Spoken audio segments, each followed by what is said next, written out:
We're on the Water of Girvan today, and they're back at our nature restoration funded project site.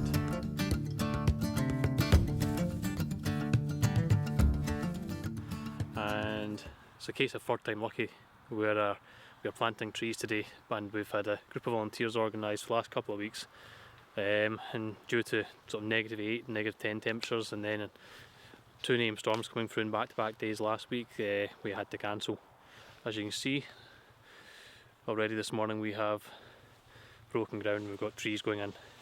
So this is the sort of final stage of the project for us, getting the trees established. And what we're doing is we're planting a mix of native broadleaf species, getting them staked and guarded.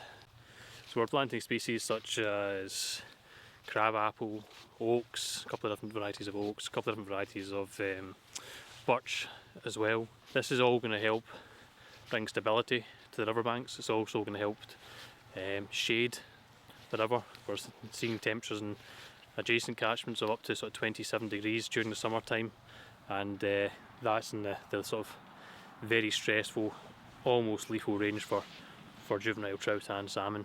So it's incredibly important to be bringing shade into our rivers. The one thing we're all banging on about is cold, clean water for these species, and combination of tree planting and fencing like we've got here really are the silver bullets.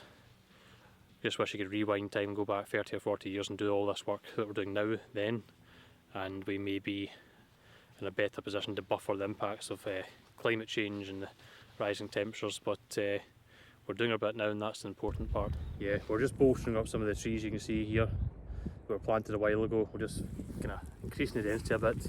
It's very low density really anyway. We're planting about 2,700 odd trees over the course of 2.25 kilometres really.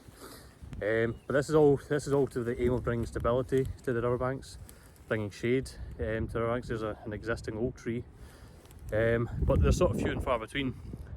Big gaps in between. So what we're trying to do is link these pieces of habitat together.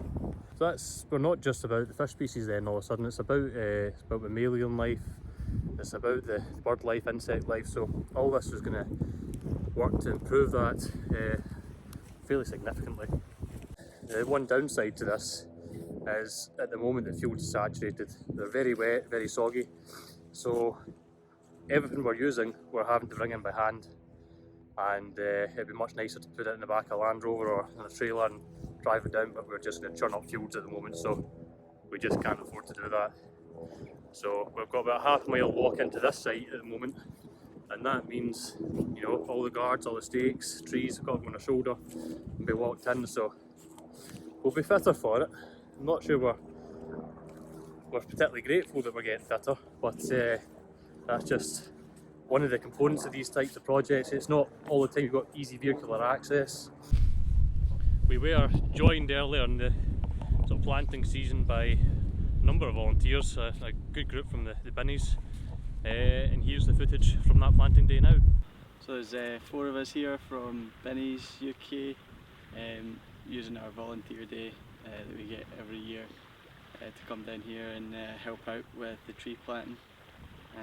So I managed to get 3 guys down from Glasgow, which is pretty impressive, alongside me. So yeah, we're just happy to get involved. It's been a great day.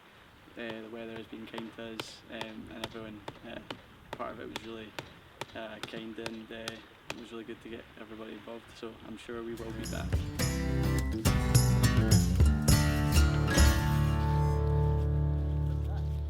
So what we're doing is just finishing up today. We've done our tree planting bit. We also then harvested a load of willow, and Ian's plugging the cuttings in just a bit further downstream, and I'm just distributing a load of grass seed and some bumblebird mix, which is all wildflower seed mix, a bit more variety than just, you know, rye,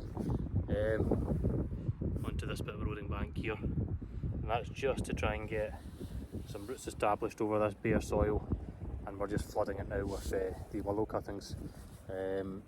That's just to try and get a root matrix in there very quickly. Ian's already got quite a lot in there, and because of that we should be able to get this stabilised should, hopefully. Ian's just working down there, getting those in, and it's yeah, it's been 4 seasons in a day today. It's still very sort of spring-like. You go from torrential rain to sunglasses weather very quickly, so we're almost there with today's work, and that sets us up nicely just to finish things off. Next week we'll a wee bit more tree planting.